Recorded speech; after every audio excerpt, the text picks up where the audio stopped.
Good morning, everybody. It's great to see everybody this morning. I've been away for a couple weeks. I missed y'all.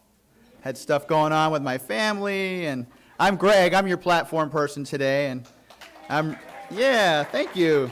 I'm going to give you an applause. Everybody looks so wonderful and in the holiday spirit. How about that Christmas tree? It's amazing. Thanks to Brett and the team that helped him to, the team, yeah. Team effort. It's all about teamwork for sure. So, this is our second week of Christmas, per se. The second week of Advent, and the theme is peace. I'm going to go ahead and invite up Kimon right now with the prayer box. I'm going to go ahead and open our service in prayer. Well, I want to thank all of you for being part of the prayer team at Unity of Palm Harbor, because we all are praying hearts. So let's just take ourselves and relax into the chair, which is so beautifully supporting us at this time. We know that God is our eternal, never-changing support. And for the prayers that have been submitted to this prayer box, demonstrates that extra level of faith that those who submit these prayers have. The divine order is always at play, always at work. Divine order is always in perfect order. We thank you for the answer to prayer. We accept the fact that the possibilities in divine mind is so much greater and more expansive than any solutions that we can come up with.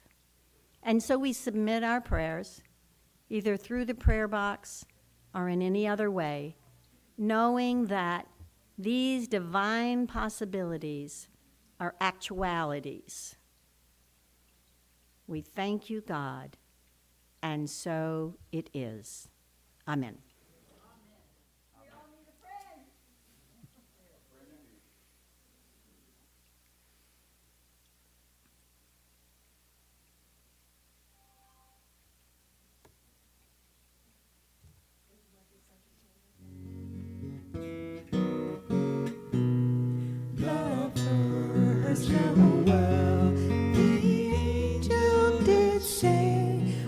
To certain poor shepherds in fields as they lay, in fields where they lay keeping their sheep on a cold winter's night that was so deep. Noel, Noel, Noel, Noel, born is the King of Israel.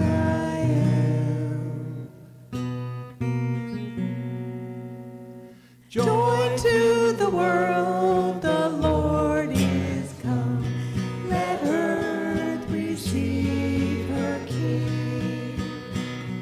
Let every heart prepare him room, and heaven, nature sing, and heaven, nature sing, and heaven and nature sing. He rules the world with truth and grace, and makes the nations prove the glory of his righteousness, and wonders of his love, and wonders of his love, and wonders of his love. Beautiful job. You may be seated. Together. Before we get started here, I wanted to let you know we've got a special guest speaker today. Some of you may be aware of that. He's been here before and blessed us with his message, and I'm definitely looking forward to hearing him again. And that special guest speaker is Dieter Randolph.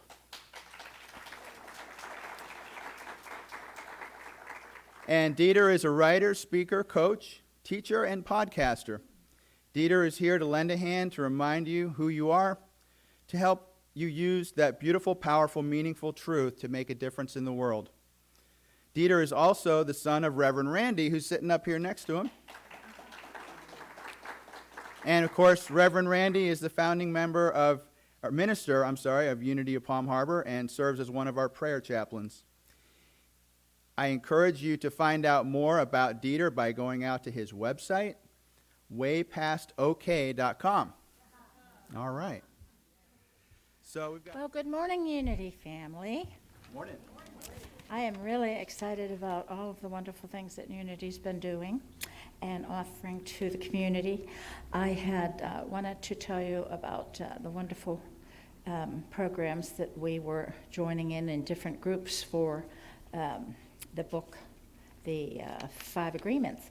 And our group had decided to put on a Christmas lunch, and the sign-up sheet is out there if you are interested to join in. And also, we had decided to do a little bit of caroling to some of the nearby homes. And we're going to I'm just going to give you some instructions right now. I'll put the sign-up sheets out there also. And they're going to meet here at 3 o'clock on the 18th for you that have already signed up or whoever is still interested.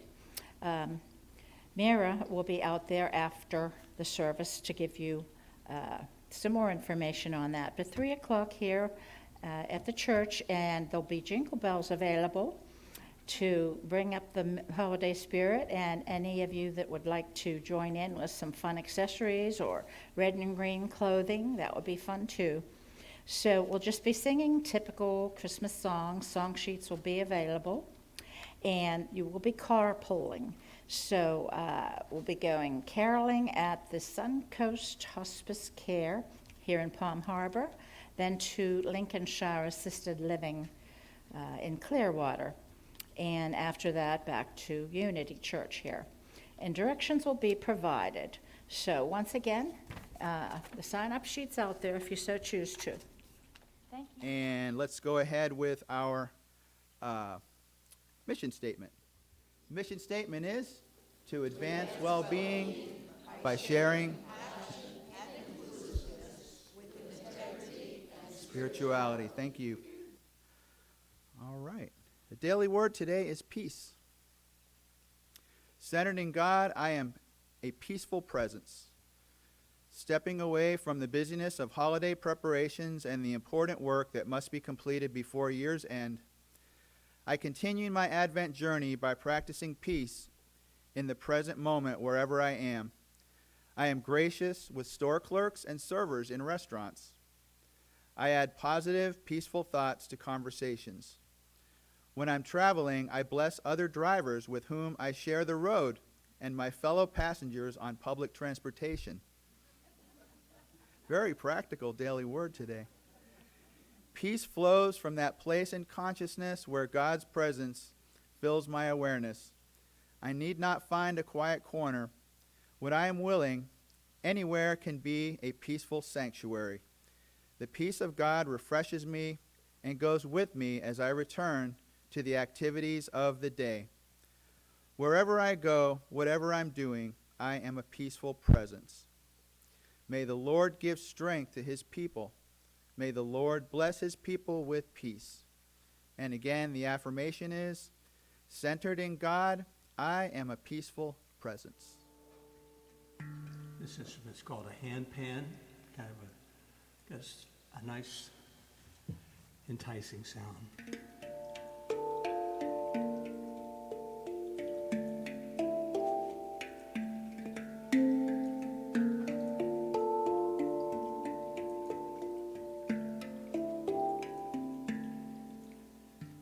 When time moves so slowly, when I am here at peace in my mind, calm, serene,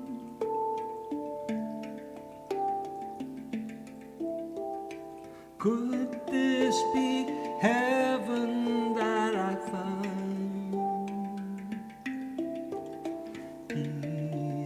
like a river flows on and on. One with the giver of life, we are home.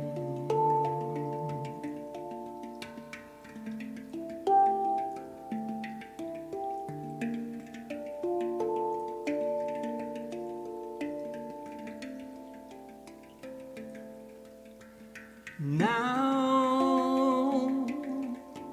is the moment, the essence of light is what I am, in harmony, inside and out. The vibration of love is what it's all about. Peace like a river flows on and on, at one with the giver of life. We are home.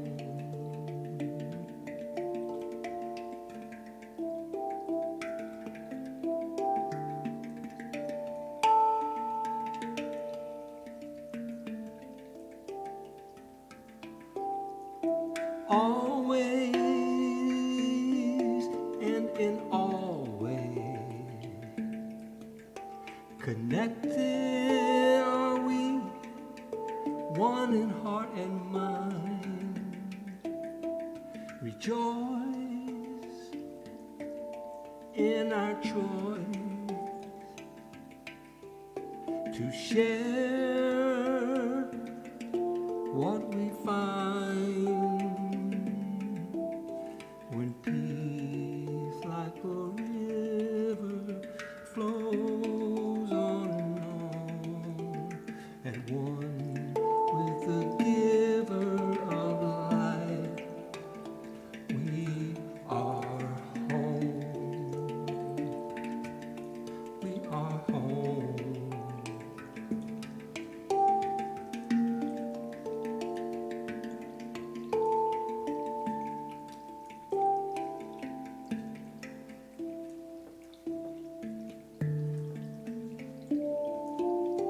And now let us close our outer eyes and open our minds and open our hearts just for a time. Peace is established right here and right now. All the peace there is, has ever been, can ever be, is established right here and right now. I can take whatever I've been thinking about and working on and worrying about, I can place that aside just for a moment.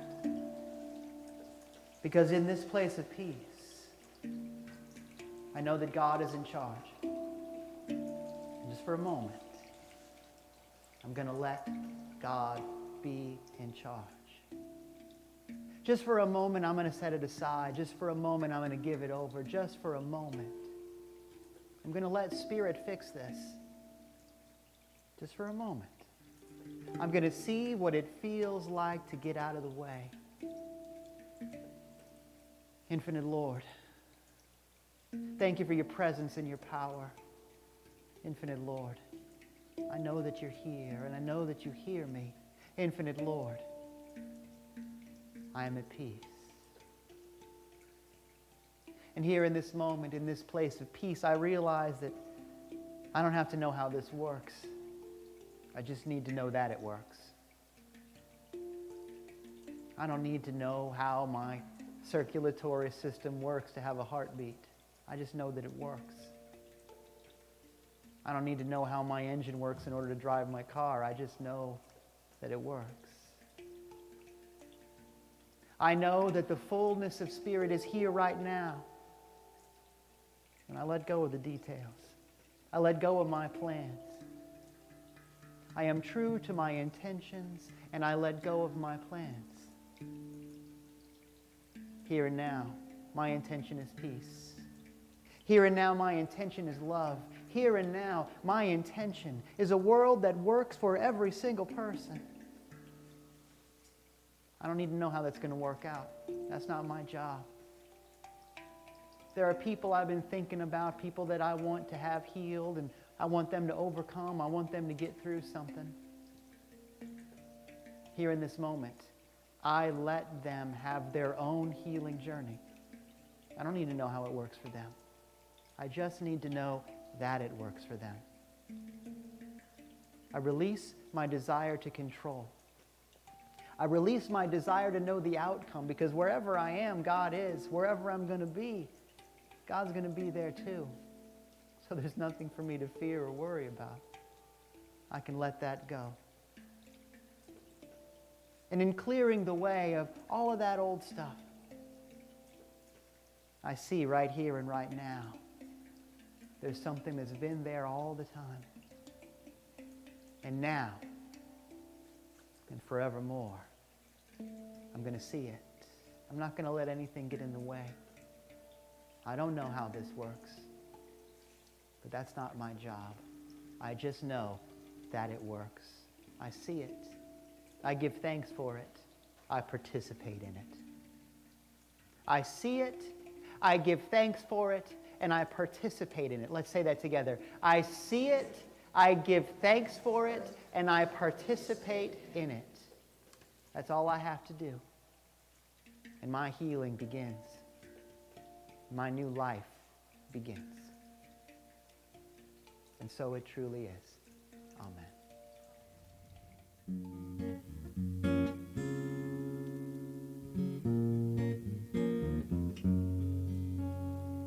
I thought I had something to say, but the words just seemed to get in the way. So I'll just keep it short and sweet and go straight to where our hearts meet. My intention is love, my ambition is love. Love is the way, that's what I have to say. My inspiration is love, my destination is love. Love is my goal, love is my soul, love is my home. And what more could I have to say? This love light reveals a way and expresses who we are each day. Right where our hearts meet. My intention is love, my ambition is love. Love is the way, that's what I have to say. My inspiration is love, my destination is love. Love is my goal, love is my soul, love is my home. We have eyes to see, we have ears to hear. Let yourself remember, let yourself be clear.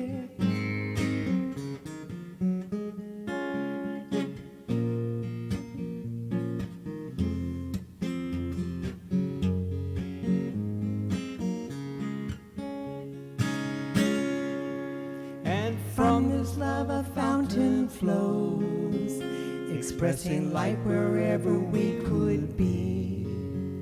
And when you feel it, you know it shows. This love light shines for all to see.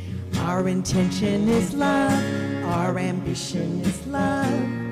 Love is our way, that's what we have to say. Our inspiration is love, our destination is love.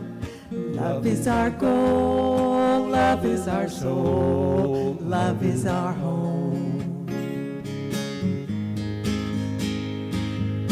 Our intention is love, our ambition is love.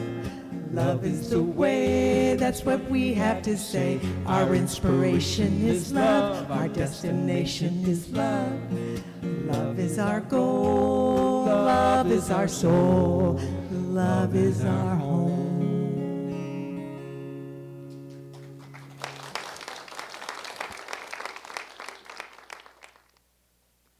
So, do you make up signs? You know what I mean by that? Do you make up signs for yourself? Like, do you look at the clock when it's 11:11 and go, "Ooh, look, it's 11:11. Everything's going to be okay." Or a lot of when it's 12:34, ooh, 1, 2, 3, 4, everything's going to be okay. I saw a bluebird, everything's going to be okay. Do you make up signs for yourself? I don't think there's anything wrong with that. As long as we know that we're the ones doing it. I mean, if you watch the Discovery Channel in the desert, in the ocean, in the jungle, there's no such thing as 34 minutes after noon. We made that up. There's nothing magical about numbers. They don't have power by themselves. This is not Sesame Street. But it's okay.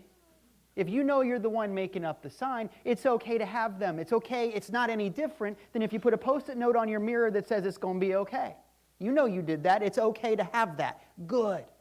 Be the kind of person who gives yourselves reminders that it's going to be okay. And in fact, it's okay now because I remembered where God is. I do that all the time. But it's not a bird thing. I'm not a bird guy. It's not a number thing. I'm not a number guy. People who know me know that I've been doing this as long as I can remember. It has to do with, I don't even know why I started doing it, but it has to do with when I'm driving around. This is crazy, but we're all friends here. We've known each other for almost 15 seconds. Whenever I see a Maserati on the road, hey, come on. You know what a Maserati is? It's a very nice car. It's an Italian car, the beautiful, expensive car, fairly rare. So it's kind of like seeing a bluebird. When you see one, it's like, oh, that's a thing. Saw a Maserati. It's going to be an okay day. I know it doesn't mean anything. I get that. But it's nice. It makes me feel good. It's like Post-it note, like I said. It's one of those things. And I have been doing that, like I said, for as long as I can remember. And then something happened to me. My neighbor bought a Maserati. I don't even live in a Maserati neighborhood. I see the thing every day. It's screwed up my whole thing, my whole worldview. What does it do to our signs when we see the signs all the time? This is an interesting question. Got to tell you, so many people spend so much time looking for signs. I cannot possibly tell you how many people come to me saying, I just want to see it. I want the sign. I want to know that everything's going to be okay. Can't I just get that sort of wink and nod from the Lord saying that it's going to be okay? I want a sign. Where do I go? That is at the essence of so much of religion, spirituality, the path, whatever you call it. So much of it is, can I just get a sign? So it's okay to want that. It's appropriate. In fact, I think it's what we're all looking for. But it's a funny thing to be looking for signs, knowing what we know about God. Remember Sunday school? I was a Unity baby, so Sunday school for me was that basic idea of where is God? Everywhere, right? You remember that one. Everybody says that. Where is God? Everywhere. Where do you experience God? Lots of different answers, but for the most part, the answer is in here. God is everywhere and in here. That's a great answer. It's a Sunday school answer, and it sticks with us because it works. Everywhere and in here. But if God is everywhere and in here, doesn't that mean the signs are everywhere and in here? So where am I looking to go find God? All of a sudden, I'm not allowed to play the cosmic Where's Waldo game because God's everywhere and in here. Don't work that way. There is a Maserati next door all the time. It's a different thing, isn't it? All of a sudden, the thing that we're doing with our spiritual journey has less to do with hoping God's going to show up, has less to do with trying to make God show up or beg God or guilt trip God. God, I suffered a lot this time. Less to do with trying to get God to show up and more to do with seeing that God is already there. That's the journey, right? It's the only thing that makes sense if we believe in the everywhere and in here thing. Well, that's a completely different journey. And it's what I want to talk about today. Because this is a Christmas talk, 'tis the season, like it or not, ready for it or not, shopping done or not, mostly not. And when we talk about that story, one of the things that comes up for me is those wise men. You know, the 3 guys. Later, 2 others started a burger place, but that's a separate story.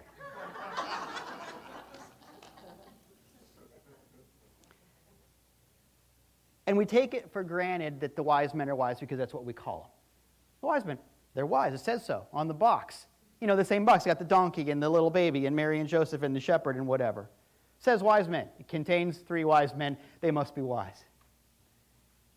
But let's ask ourselves, what makes the wise men wise? This is actually an important thing, and it's easy to gloss over because we're so interested in the baby, rightly so perhaps, but what makes the wise men wise? Why? Well, maybe, but there's a lot going on, right? They see the star, okay. Well, so let's say that. How do I see the star? How do I get that? Because this is the thing. It's not just that I want to understand the story, that's great. But it's more than that, because if this is not just a story about Mary and Joseph and Jesus and everything else, but this is also a story about something that is happening in me. I want to understand how they're wise so that I can apply this to my life, because I don't know about you, but I'm ready for Christmas. I'm not talking about the presents and stuff. I mean, I'm ready to see the new birth of something in my life. I'm ready for whatever has been going on that I'm tired of to be done. I'm ready for something new to happen. I want to see that baby, so to speak. And that means I need to understand how to see that star. I need to understand what makes the wise men wise, because I want to get wise too. I need to see this. I'm hungry for it, you know? Maybe we all are. There's been a lot going on. Maybe we all are, in one way or the other. So, are they wise because they went to school? I mean, that's a good answer. I like school. Nothing wrong with that. It's a beautiful thing. I consider myself a teacher as much as anything else. I do classes. This is a Sunday lesson. That's what I call it. So I like that idea. Go to school. Learn these things. God made your head and your heart. Use it all, right? That's a beautiful thing. If you want to know about something, you come to me with a spiritual question. I will pray with you, but I will also tell you what books I think you ought to check out. This is how it is. Yes, you should go to school. Yes, you should study. It's a beautiful thing, but it ain't everything. It's not the same thing as wisdom. Let me put it this way. We all know people who've got college degrees but couldn't find the thing they sit on with both hands and a flashlight. There's a lot of ways to say that, and there's only a couple that work in church. It's not the same thing as wisdom, you know? It's not all logic. It's not all intellect. It's not all ego. It's not all formulas. After all, what's the formula for love? What's the equation? What's the formula for that thing that happens when you hear your favorite song? What's the formula for that? What's the formula for art and truth and beauty and all of those things that are important? Don't touch it, do they? Doesn't exist between your ears. That's not where wisdom lives. And if you put all your eggs in the ego intellect basket, so to speak, it's easy to miss things. It would be very easy for me to stand up here doing a Sunday talk about the wise men and do that thing that I bet you've heard ministers do where they say, well, you know, we don't really know how many wise men there were. And all of a sudden there's this whole talk that doesn't tell you anything, but it's kind of an interesting trivia moment. There's a reason it's called trivia. It's trivial. Who cares? Who cares if there was 100 wise men? Who cares if there was one? Doesn't matter. It ain't the point. And it's so easy to get mixed up and lose the point when we're busy gratifying that thing between our ears. It's easy to miss the point. And the wise men are wise for a lot of reasons, but one of them is specifically that they don't miss the point. So let's not either. Lord, let me get the point. Maybe that's a good wise men prayer, you know? Lord, let me get the point. Sometimes it ain't easy. Because when you think about it, there is nothing more absurd, nothing goofier or sillier than these guys looking for a symbol of power, something that's going to change the world, something that is the beginning of everything, and finding a manger with a little kid in it. Think about how weird that is. The symbol of power is this helpless baby. The symbol of influence is this nobody, so to speak. How does this work even? It ain't logical. And that's the point of it. Let's get the point. And oh yes, it's very hacky for a minister to come up and go, well, you know, those are kind of silly presents. If they were really wise, they'd bring diapers and baby food and all that. Yeah, I heard that too. Misses the point. Remember that later on in his life, Jesus says, don't pray for things. God knows about things. You don't need to ask for things. Remember? Jesus' whole ministry is about, you're not supposed to care about that. It's going to work out. That is a byproduct. Manifestation is a byproduct. Material things are a byproduct. And if you spend all your life thinking about the diapers and baby food of existence, you're boring, for one thing. But it ain't what you're here to do, more importantly. What did the wise men bring? You remember? 3 things, right? Oh, good. Everybody gets to go on to coloring time in Sunday school today. Gold and frankincense and myrrh. We all know that, but not a lot of people know what it represents. Gold is a symbol of royalty, material power, right? Frankincense is a symbol of spirituality. Think of the smoke going up. It's a symbol of spirituality. And myrrh is a preservative. It means that this is beyond death. This is infinity, royalty, spirituality, infinity. That is what the wise men see beyond the appearances. That's part of the reason why they're wise. And the reason that I bring that up is if this is a story about you and me too, the natural question is, can I see this in other people? When I look at the people I love, maybe the people I'm not so crazy about, can I see royalty? Can I see spirituality? Can I see infinity? Because that's how all of this works. And perhaps more importantly, can I see that in myself? Because here's the thing, class. You can't give something you don't have. Can you see royalty in yourself? Can you see spirituality in yourself? Can you see infinity in yourself? We are here to behold this Christ baby being born, this new thing happening in spite of the most distressing disguises and silly moments and everything in between that we can imagine. That's our job description. We are not here to have it go according to our egos and comfort zones and plans. It's not going to go like you think it's going to go, is one of the things that Jesus says about 1,000,000 times in all kinds of different ways. The angel appears to Mary and says, it's not going to go like you think it's going to go. It's the Christmas message. And if you've ever had a Christmas with your family, you know it's not going to go like you think it's going to go. This is the deal, right? This is how this whole thing works. Think with me about the last time you had a victory. The last time it felt like a win. The last time something worked for you, big or small. The last victory story you had. The last time you felt like a winner. Whatever that is, think about how you felt. And let me ask you, did it go according to plan? I don't know about you, but my experience of it working very often, if not always, involves, well, I didn't see that coming, but here we are. Let me ask that same question in a different way. Does your definition of victory depend on it going your way? Because if it does, you're going to miss a lot of great things. Victory is not, I got my way. That's victory for someone throwing a tantrum. Victory is, hey, we made it. Awesome. Don't have any idea. Awesome. And I accept it and I take it and I move on. That's the thing. You know, that manger is a wonderful symbol of the gospel according to Mick Jagger. You can't always get what you want. But you get what you need. If you get out of the way. If you stop caring about what your plan for it is, you get out of the way. Part of the reason why the wise men are wise is because they care more about intention and less about plan.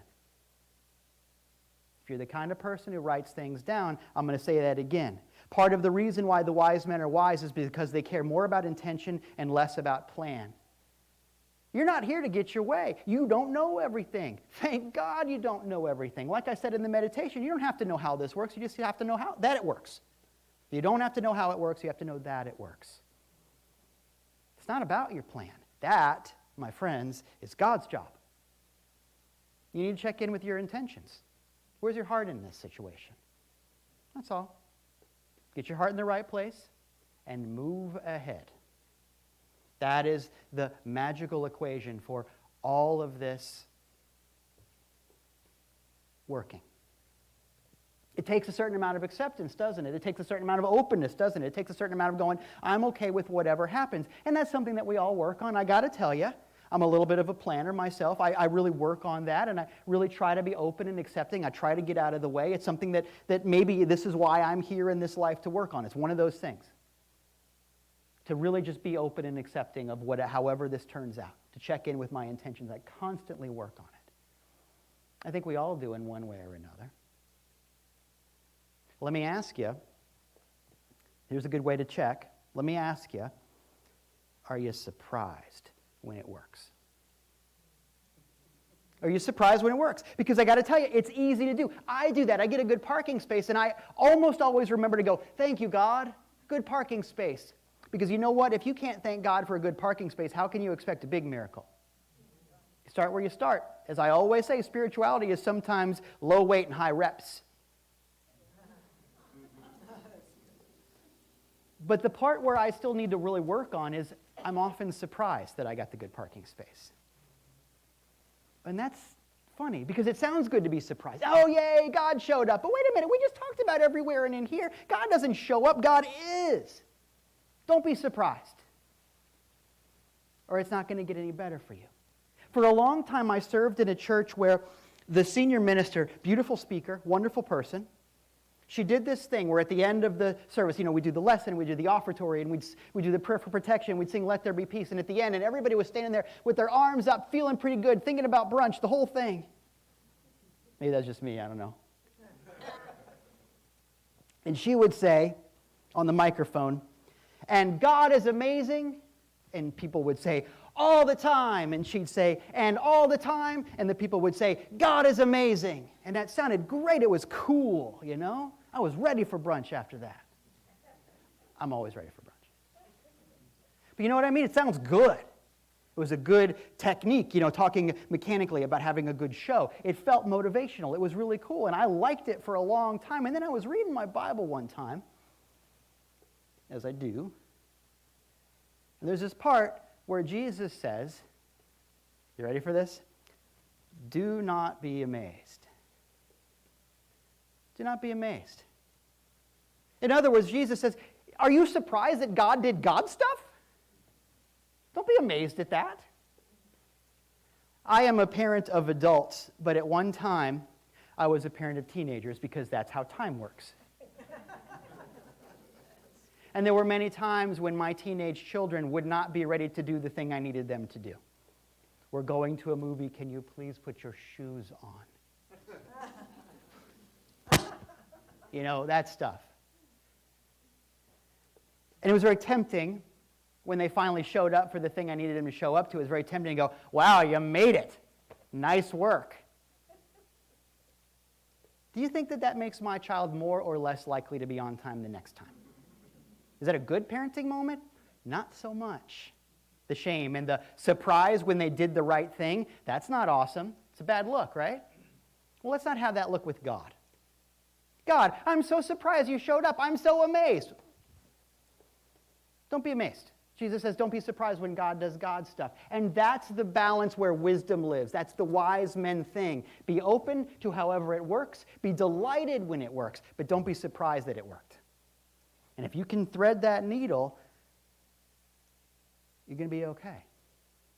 So much of it has to do with not having it go your way. Because you're not in the plan department, like I said. And that's tricky, because I think a lot of us have been taught that if I'm a really spiritual person, I can tell God what I want and God does it, like God is a bellhop.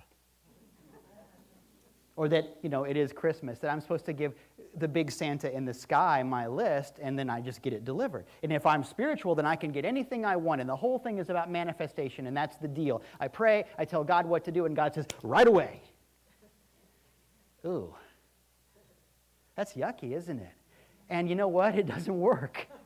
It just doesn't work. You know it doesn't work. Maybe you tried it. I have too. It don't work that way. God's not a bellhop. God is not Santa. This is not how this works. And you know it doesn't work because you can say pink bicycle all day long. Pink bicycle, pink bicycle, pink bicycle, pink bicycle, pink bicycle, and you will never get a pink bicycle.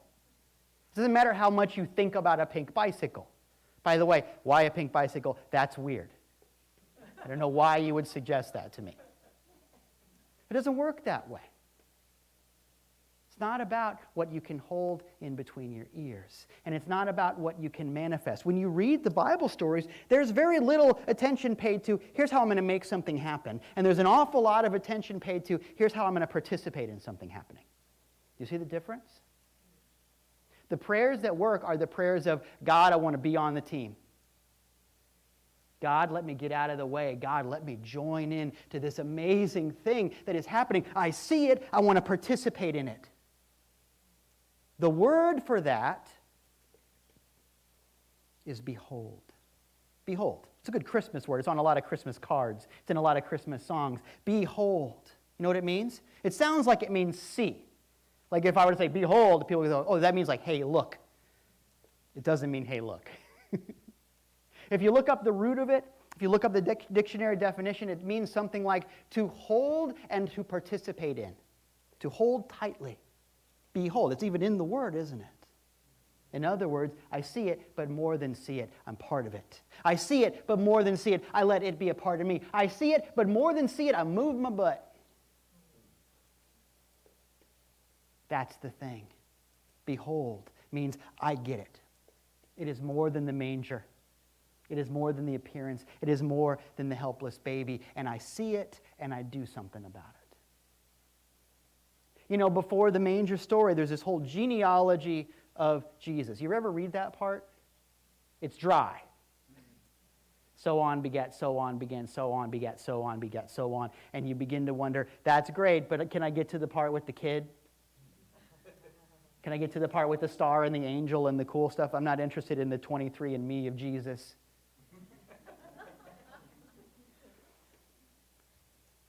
But that list is important for a lot of reasons. But one of the reasons that I want to share with you today is that is a list of people who said yes to something.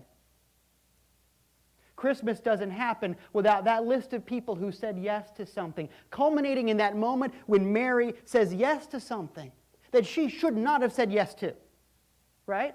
By outer appearances, going by intellect, ego, rationality. I'm not going to say yes, this is going to change my life. Do you know what it is to turn up in that part of the world, in that time of the world, pregnant, no husband? Not awesome, biblically speaking. You know what she said, because we're here in a Christian church talking about Christmas stuff. She said yes. She said, here I am, Lord. That's Christmas. It has to do with saying yes to something by outer appearances you shouldn't say yes to. By your plan, shouldn't say yes to, but should do. It has to do with doing something, participating in something. And that seems like a funny thing. It's easy to go, yeah, but who the heck am I? Well, who the heck are you? Other than a child of God present right here in this moment. But I'll put that a different way. In every single time travel movie, you know, the important ones, Back to the Future, that great masterpiece, Bill and Ted's Excellent Adventure.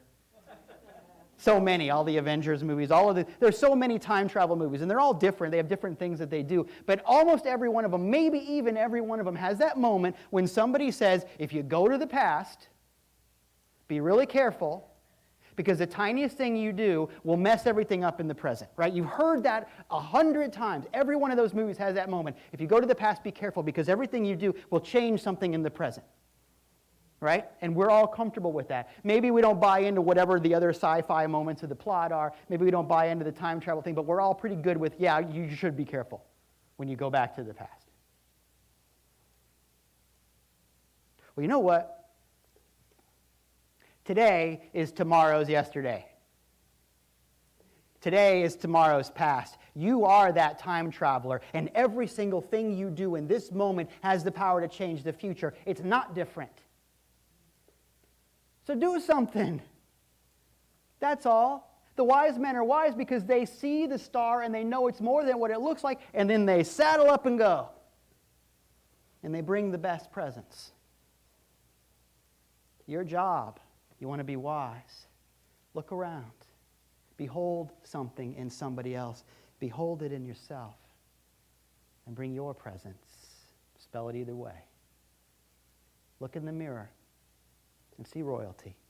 Look in the mirror, see spirituality. Look in the mirror, see infinity.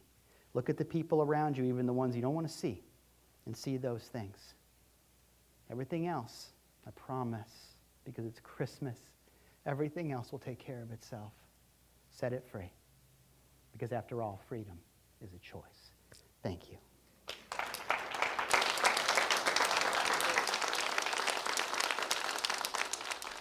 Oh, all right. What a great message. Thank you so much, Dieter. Appreciate it. Bet y'all are glad that you said yes to coming here this morning and hearing that wonderful talk. Man, that was phenomenal. And I just wanted to encourage you one more time because you've inspired me. Say yes to these activities we have this month. I mean, there's a lot of great stuff.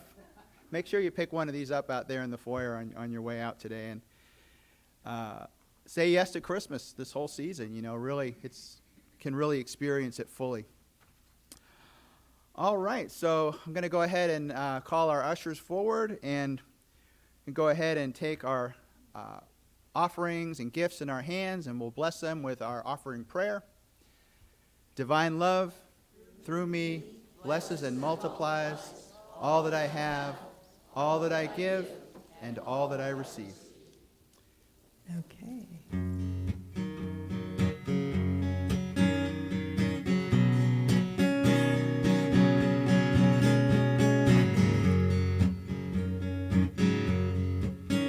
When you've done what you can do, and you know that your intentions were true, there's one more thing for you. Add love. If in your heart you know you're trying to be helpful, you do the best of your abilities, there's still something more that can be done. Add love. Or we can add love to anything. We can add love to everything. It's what we're all created of, pure love. It's the highest frequency, the essence connecting you and me. As within, so without, add love to everything.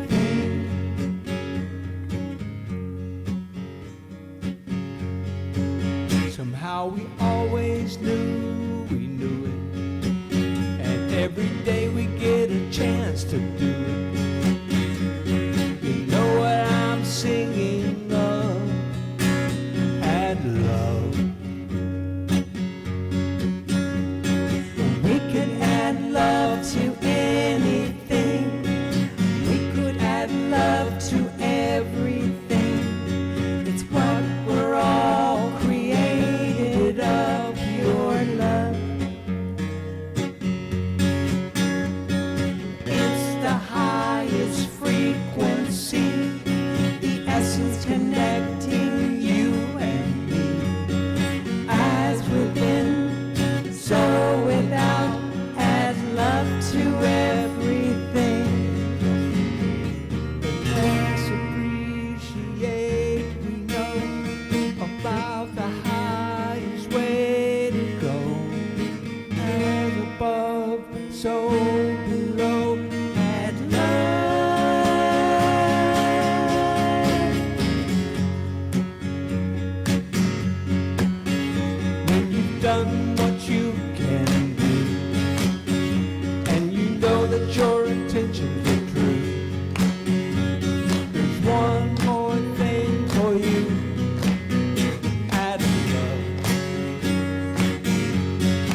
Thank you, and thank you for joining us. All right. Thanks, Terrell, Michelle, and Dieter, and Randy, and everybody for adding your love to this service today. Wonderful service. We're going to, yeah, absolutely, yeah.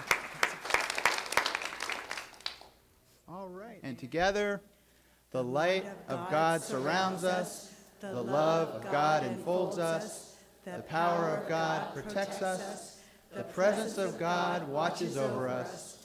Wherever we are, God is. Amen. All right, and we'll go ahead and join together and sing Let There Be Peace on Earth. There we go. Let there be peace on earth, and let it begin with me. Let there be peace on earth, the peace that was meant to be, with God as creator, family all are we. Let us walk with each other in perfect harmony. Let peace begin with me. Let this be the moment now. With every step I take, let this be my joyous vow. To take each moment and live each moment in peace eternally. Let there be peace on earth, and let it begin with me. Namaste.